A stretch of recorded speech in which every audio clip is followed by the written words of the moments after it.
شام صاحب بھارت کے فارمر انٹیریئر منسٹر ہیں یہ کوئی وہاں کے کوئی عام سیاستدان نہیں ہے، سینئر کانگریسی رہنمائی ہیں اور ان کا بڑا نام ہے، ان کو سنا جاتا ہے۔ اب وہ جب ہم دیکھ رہے ہیں کہ جس وقت انہوں نے یہ بیان دیا، یہ بیان ایسے نہیں دیا گیا کہ میڈیا پر آ کر دیا گیا ہو، یہ ان کی اپنے ہی جو جس طرح سے ہمارا یہ ہاؤس ہے نیشنل اسمبلی وہاں پر یہ بیان دیا گیا ہے۔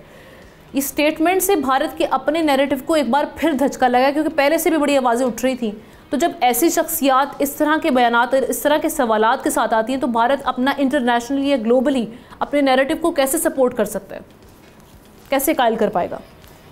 ہم نے دیکھیں چدم بدم جو ہے نا بڑے آنریبل اور جس کو کہتے ہیں کہ بڑے عزت والے، یہ جس کو کہتے ہیں کانگریسی لیڈر ہیں، وزیر خزانہ بھی رہے اور جب بھی بات کرتے ہیں بڑے جچے تولے انداز میں بات کرتے ہیں۔ تو دیکھیں ایک دفعہ پھر سوالیہ نشان، اتنے زیادہ سوال اٹھا دیے ہیں کہ اس وقت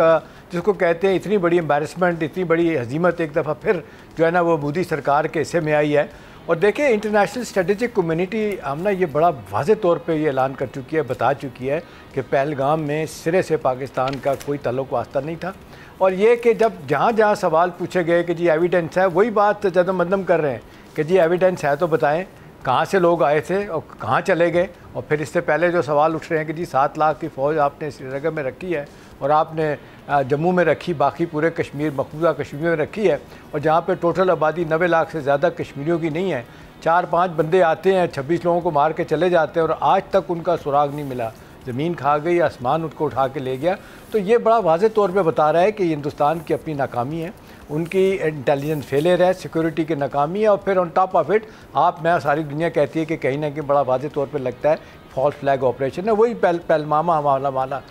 پہلوام کا واقعہ جو 2019 میں ہوا تھا۔ دیکھیں اب سوال یہ کہ اتنا کچھ کرنے کے باوجود بھی اگر ہندوستان میں ان کے سابق وزیر خزانہ اور سابق انٹیریئر منسٹر اس طرح کی باتیں کر رہے ہیں تو آپ مجھے بتائیں ہندوستان کا نیریٹو کہاں رہ گیا، وہاں پہ اب سفارتکاری میں کہاں رہ گئے وہ، اور جو مودی سرکار اور مودی کا گودی میڈیا جتنا جھوٹ بول رہا تھا ان کے لیے کتنی امبیرسمنٹ ہے۔ دیکھیے اب پرانی کہانیاں سب چل رہی ہیں۔ ابھی دیکھیں میں دیکھ رہا تھا وہ صوفیہ قریشی، کرنل صوفیہ قریشی، اس خاتون نے ہندوستان کی جو کرنل تھی اس نے ڈیٹیل جب بتائی تھی ہمنا کہ جی کتنے 35 جگہوں پہ پاکستان میں حملہ کیا، مار لگائی،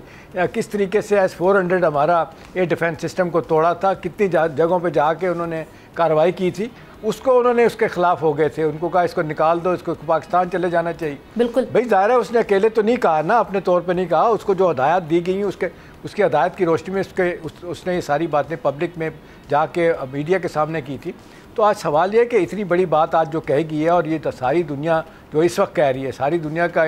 میڈیا یہ کہہ رہا ہے، ساری دنیا کی اسٹریٹجک کمیونٹی کہہ رہی ہے، آپ دیکھ لیں کوئی ان کی بات ماننے کے لیے تیار نہیں، کوئی انٹرنیشنل فورم ہندوستان کی بات بھائی کرنے کے لیے تیار نہیں کہ پاکستان اس میں ملوث ہے، لیکن جھوٹ در جھوٹ بولے چلے جا رہے ہیں۔ 13 سال کی ایک اور مسئلہ بھی انہوں نے اپنی عوام کو اتنا چڑھا دیا ہوا ہے کہ ابھی جو پاکستان اور انڈیا کے ایشیا کپ کے معاملے کے حوالے سے جو بات چیت چل رہی ہے، جس پہ اتنا ریاکشن ان کی اپنی عوام کی جانب سے آ رہا ہے کہ جی ہم نے ان کے ساتھ میچ دبئی میں بھی ہو تو ہمیں بوائیکاٹ کیا جائے ایشیا کپ کا۔ ایک تو محسن نقوی صاحب نے اناؤنس کیا ایکس پہ، اس کی بھی بڑی وہاں پر ہم دیکھ رہے ہیں کہ ان کے پیٹ میں مروڑ اٹھ رہے ہیں۔ تو آپ اس معاملے کو کس طرح سے دیکھتے ہیں کہ انہوں نے اپنی عوام کا جو مائنڈ سیٹ ہے وہ بھی بہت حد تک پولیوٹ کر دیا ہے کہ اب واپسی کا کوئی راستہ نہیں نظر آ رہا؟ دیکھیں ہم نا اس مائنڈ سیٹ میں آپ دیکھتے ہیں کہ اب آہستہ آہستہ جو میجورٹی جس کو ہم کہتے ہیں نا عام جنتا، وہ یہ بات ماننے کے لیے تیار نہیں ہے۔ یہ ان کے چند ایک لوگ ہیں جو سو کالڈ اینالسٹ بیٹھے ہوئے ہیں، وہ جو آ کے ٹی وی پہ بیان بازی کر رہے ہوتے ہیں۔ ادروائز آپ دیکھ لیں محمد اظہر الدین نے بھی، جو سابق کرکٹر ہیں اور کپتان نے، انہوں نے بھی سوال اٹھا دیے کہ جی کیوں نہیں پاکستان کے ساتھ آپ کھیل سکتے اور فلاں جگہ کھیلنے ہیں تو یہاں پہ کیوں کھیلنے ہیں آپ۔ تو دیکھیں یہ ہندوستان جو ہے نا صرف ہٹ درمی پہ آیا ہوا ہے۔ ابھی دیکھ لیں ہاکی کے میدان میں انہوں نے کہا کہ جی ہم نہیں کھیلیں گے، ساری دنیا ان کو کہہ رہی۔ ہاں کرکٹ کا تو رونا یہی کہ ہم نا اتنا پیسہ وہاں پہ ہے کہ آپ بڑی بڑی آسٹریلیا اور انگلینڈ کی جو کرکٹ کے ایسوسی ایشنز ہیں وہ بھارت کی بات سن رہی ہیں۔ لیکن بات یہ ہے کہ جو اب اتنے اوپنلی آپ جس طریقے سے بدنام ہو رہے ہیں اور جتنے آپ کا جس کو کہتے ہیں گنونا چہرہ لوگوں کے سامنے آ رہا ہے، تو عام آدمی کیا کہہ رہا ہے؟ دیکھیں عام آدمی بے شمار ان کے آپ کے ویوز آتے ہیں، کہتے ہیں جی ہمارے ساتھ جھوٹ بولا گیا ہے، سچ ہم سے دور رکھا گیا ہے، یہ تو 4 دن کی لڑائی ہوئی ہے، اور یہ کہ ہمیں نہیں بتایا گیا کہ ہمارے ساتھ کیا ہوا۔ اور پھر یہ بار بار جو باتیں آپ نے کی کہ جی لاہور پہ قبضہ ہم نے کر لیا ہے وہ دیکھیں جی لاہور کی پورٹ تباہ کر دی، جو پورٹ ہے ہی نہیں ہے، کراچی پورٹ تباہ کر دی، جنرل عاصم کو گرفتار کر لیا گیا، اسلام آباد پہ قبضہ ہو گیا. تو یہ دیکھیں ہندوستان کا تو خود مذاق بنی جس کو کہتے ہیں پوری دنیا کے سامنے ہندوستان کا میڈیا بھی ہے، ہندوستان کے لوگ بھی. اب سوال یہ کہ کوئی لیسن لرنڈ ہوگا، ابھی تک تو ایسا نہیں ہے. اب ہندوستان میں ہم نا یہ باتیں شروع ہو گئی ہیں کہ جی یہ تو اب 13 سال کا جو اپنا حکومت ہے ان کی چل رہی ہے، تیسری ٹرم یہ مودی سرکار کی، اور جس انداز سے آر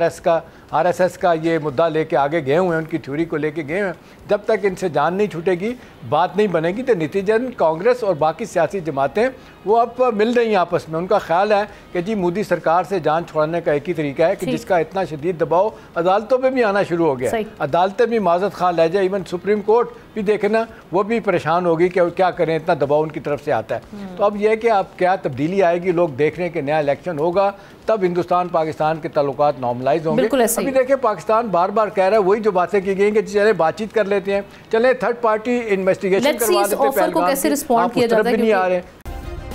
سبسکرائب کریں اور بیل دبائیں تاکہ کوئی خبر رہ نہ جائے.